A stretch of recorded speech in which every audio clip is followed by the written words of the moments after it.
ভিডিওটি শুনে যান সেনাপ্রধান কি বলে। বিসমিল্লাহির রহমানির রহিম।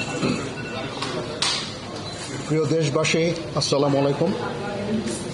আপনারা জানেন যে দেশে একটা ক্রান্তিকাল চলছে।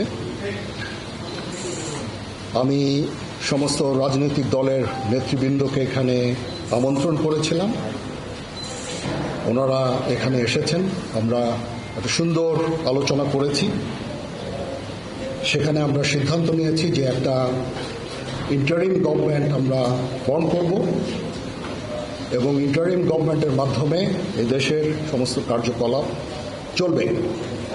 আমরা এখন মহামান্য রাষ্ট্রপতির কাছে যাব যে এই ইন্টারিম গভর্নমেন্ট ফর্মের ব্যাপারে ওনার সাথে আলাপ আলোচনা করে আমরা একটা ইন্টারিম গভর্নমেন্ট ফর্ম করে দেশ পরিচালনা করব।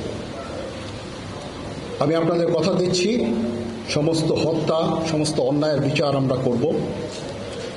আপনারা সেনাবাহিনীর প্রতি আস্থা রাখেন, সশস্ত্র বাহিনীর প্রতি আস্থা রাখেন। আমি সমস্ত দায়িত্ব নিচ্ছি, আপনাদের জানমাল, এবং আপনাদেরকে আমি কথা দিচ্ছি যে আপনারা আশাহত হবেন না।